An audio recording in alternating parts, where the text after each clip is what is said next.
Welcome back to the Valorant grind. Here is going to be day two. Now I had did day one like months and months back, so my progress has been pretty stagnant. It's been on hold basically, but as I said, I am going to do it more often, and I haven't lost interest in the game. It's just that I've just been lazy. I'll just be honest. I didn't really put too much effort into it. I didn't put my best foot forward when it came to like recording, and I guess I didn't really make a promise, right? I mean, no one watches, so it's not really a promise to anybody except myself, and I kind of just let it just go by. But um, I've been working and trying to get better, so these are the results of it. So as always, I started out with aim lab to warm up, and then after I did aim lab with the flicking and the tracking, I did deathmatch in Valorant, the deathmatch, and then I did some bot practice where I just move back and forth. And with the deathmatch, I actually came in third place with 32 kills. So that kind of gave me hope that I knew what I was doing and that I'd have a good day. I'd have a good time in these Valorant streets. I'd be able to prosper. So moving on to game one, and these games are in silver, by the way. I had like one placement match to go, and I ended up getting silver one. So hey, silver one. And game one, I played Astra on Fracture, and my KDA for that one was 5, 13, and 2. And we lost 13-1. And my notes for this one are embarrassing, worst match I've played in a while, very painful, team morale is awful, shots weren't hitting, it felt impossible to win. Kind of wanted to stop playing. Now, this is a very good game to start it off with. Uh, after not, I want to say, after not really taking the game seriously for a month, this is what I come back to a game where basically you just kind of have to eat it. You gotta have to take it, right? You just it's just one of those ones where you're just going to lose, and there's really nothing that you could do about it. And that's kind of how I felt when I was playing it. It just just lay down and take it, right? It'll be over. No quitting, no surrendering. I don't surrender or anything like that. I take the beating, and I learn from it. And this was just one of those ones where it was literally just impossible to win. I mean, everybody was just down in the dumps. You always got that one person who's always blaming everybody, but they run in and get dumpstered first. The Viper on our team, literally, he he would just rush in and he'd get destroyed like over and over again, and he'd blame everybody else because what else is he supposed to do, right?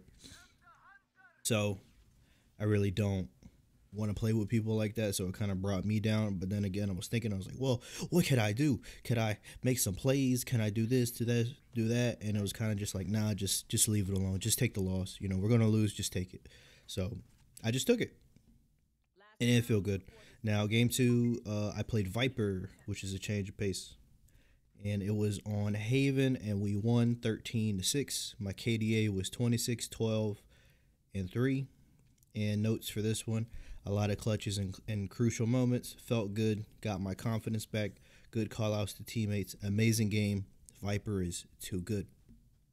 And I think um, I'm going to just keep switching back between Viper and Astra. Those seem to be like the two best support agents. I think they're called controllers, right?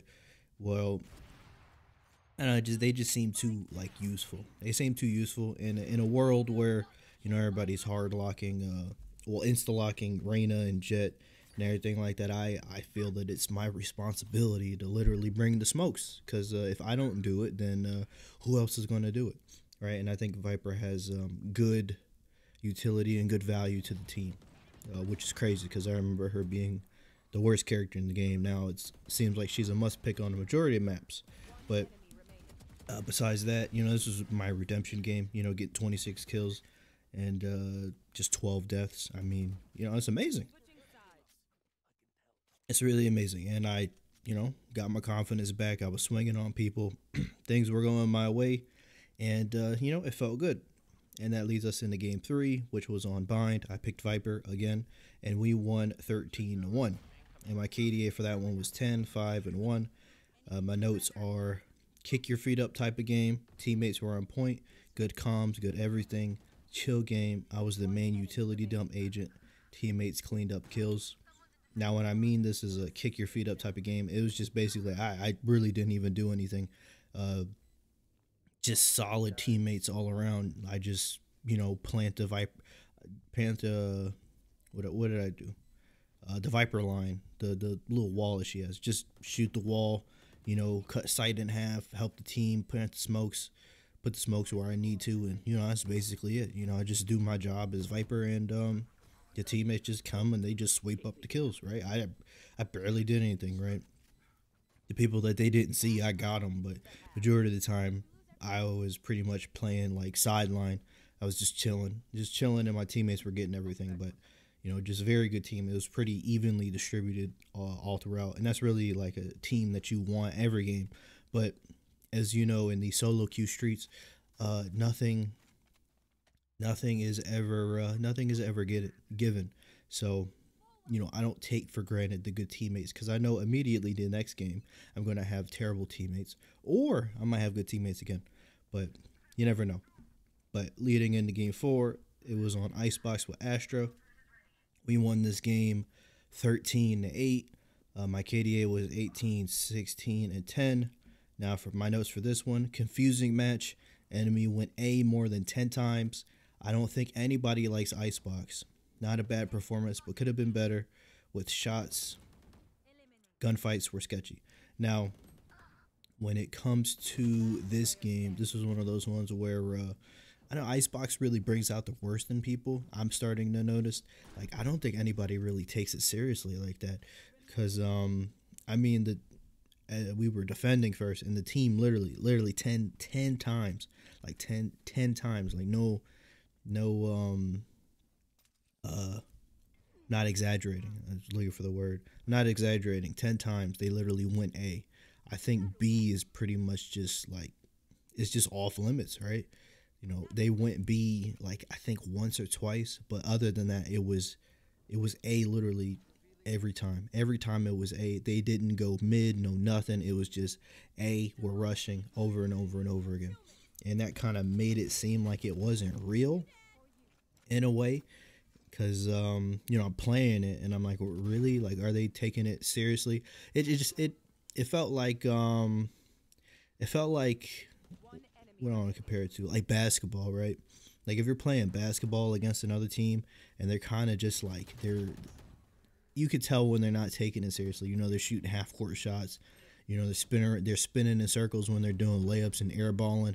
Like it's one of those games where you kind of just you yourself don't take it seriously, but you're kind of just in it just to be in it, and it's very confusing. Icebox, I realize brings that out in people, and I'm really confused on if people like Icebox or not.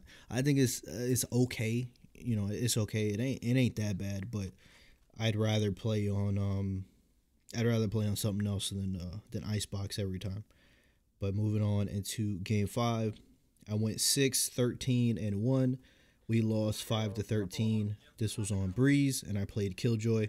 And actually, for these remainder games, I got invite. I got an invite from one of the people in my past games.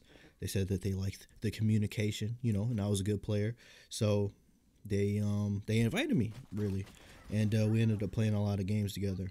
And I'm kind of torn between the two because I want a solo queue and get my way up there, but I know that any experience is good experience, and having a good team to form around you is a good thing also. So I think I'll balance it out, do solo queue and do some squad games and stuff like that. I think that'll be good for me, right? I won't completely lose my mind playing with random people. It's just I feel that I should be able to like carry. I guess it's an ego thing, right? I feel that if I'm not able to carry the team, that you know, it's more work that I need to do on myself. I don't want to have to like rely on people to, I guess, carry me. I want to be the one carrying, you know, a very egotistical thing, but I don't know, it's kind of like how I take every game. You know, if I can't do my part, if I can't put the team on my back, then it's kind of like, why am I there?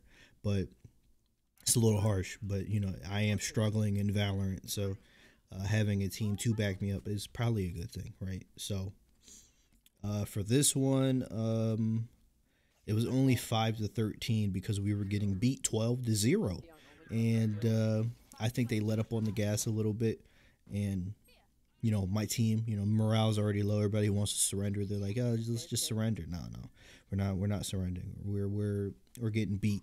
We're getting beat. We're trying to quit on everything. We're not quitting. No quit. You know, I'd rather get 13-0 and get the experience than quit and surrender and stuff. You know, no white flag raising, no nothing. So we ended up taking like 5 rounds, but you know, good experience. And my notes for this one: awful game, clap real hard, nothing to say, disorganized. And I think that's all that needs to be said about game 5. Now game 6, we had another squad game. I played KO on split. That was the first, and we won 13-8. And my KDA was 21, 17, and 4. And my notes are: thinking too much about counter strafing, op shots not clean, clutch moments. Trying to think. This was one of those ones where we were winning by a lot, but it seemed like the lead was like really slipping away from us.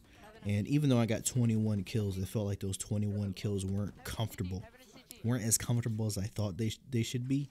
It was really like I was still struggling. I'm still struggling with the counter strafing thing, right? And that's really like affecting how comfortable I am in the game. I kind of, it's like I play the game with weights on my feet. You know, low key like Rock Lee on the tuning exams, but except for having the skill of Rock Lee, I'm tripping and fumbling over myself, and I can't handle, you know, the weights. I'm thinking literally about just everything. I'm like, oh my god, I got to counter strafe. Oh my god, I got to stop. Oh my god, I got to move to the right side to get the shots accurate. Like, it's never just me playing. It's literally just I keep thinking about it, and I can't help it. I can't help it. The game is hard. The game is not easy at all to really master. I mean, you can literally stop and crouch and spray in front of people, but that's not, you're going to get punished for that when you get up in the rank. Like, no one's going to take that. Everybody's going to counter strafe around it.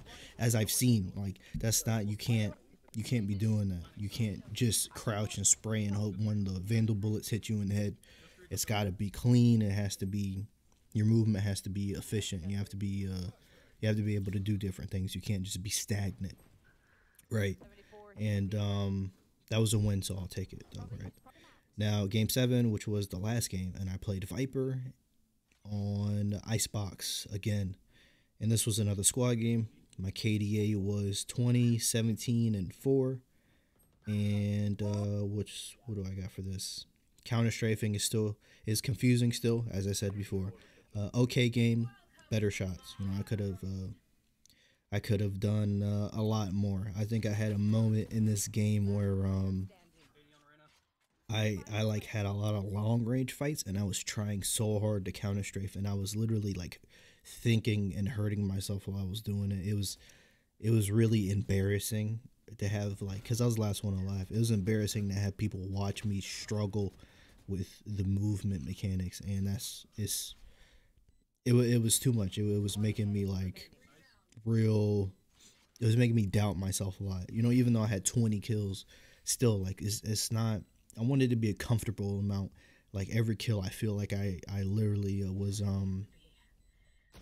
was lucky. I feel like I was lucky. I feel like I don't have the mechanics to be able to make it comfortable, right? But I have figured out something about counter strafing though, right? But that'll be on a different day. That's made movement and everything so much more easier, and I think I'm going to be playing better because of it, right? It kind of cracked the code, but we'll get to that, right? We'll save all the excitement for day, I think it was day 4. think it was day 4. I have it written in my notes as day 1 again, day 2 again. So like I think it's like 4 or 5. But yeah, I pretty much figured something out. But we'll get to that. So of course, what went wrong? Being comfortable taking fights at any range, recoil control, making better decisions. Made a lot of good ones though.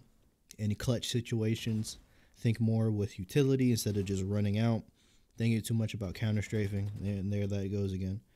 And what went right? A lot of clutches, a lot of kills, good competitive games that I had input on. And lastly, what to work on: recoil control, movement, counter strafes, fights at long range. Overall, to sum it up, first day back in the office, it wasn't bad. It wasn't bad. It was a good learning experience. As I said before, I literally do not mind getting destroyed 13-0 over and over and over again. Although it will make me go crazy a little bit. I want to be able to realize why I am getting 13-0'd over and over again, because I think it's not acceptable, really. And in the future, I would like to be the one giving out the 13-0s instead of receiving them. But, I'm really not down to surrender, to quit, none of that. I take the beating and, just look at it. The only time I'll surrender if it's like, 2 of our guys leaving, it's 3-on-5. That ain't fair, to be real, right? And even then, I still try to kind of work it out, but that's kind of slow key, kind of impossible unless you're on your A game and they just suck.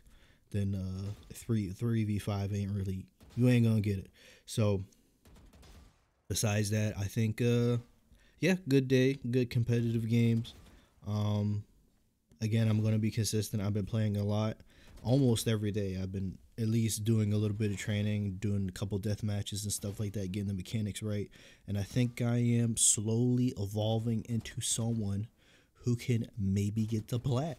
Maybe, right? I am gold, not gold. I'm silver 2. I went from silver 1 to silver 2 this day. And now I am, I'm going to keep going up and going up. And the competition in gold is sure to be fierce, and hopefully I could be able to stand up to them, right? I could be able to be a highlight, be a shining player on our team, and everything like that. But day 2 is over. Now moving on to day 3, and I hope that the one person that enjoys this video will be here. We'll be here for day 3. Now I'm being I'm being very honest. Like, no one is literally watching this, but I know that in the future that I can use this kind of like as a time capsule, just to see like how bad I was back in the day. I do want to get to a good level in this game, and I feel that everybody's got to start somewhere. So having this be kind of like my starting point, people could see that, hey, he started out from literally bronze. I think it was bronze 2 or something like that. And, hey, I was able to get to like, let's say like immortal or radiant, something like that. Being like, a beacon for self-improvement, having everybody come and, see what I did. So that's what I'm working towards in the long run. So views right now really don't matter. It's kind of just, it's for me. And I know views will come eventually. And when I do start getting views, hey, the quality and everything like that will be better. The ideas will be brighter. But right now, hey, I'm sticking with what I got right now. So see everybody on day 3.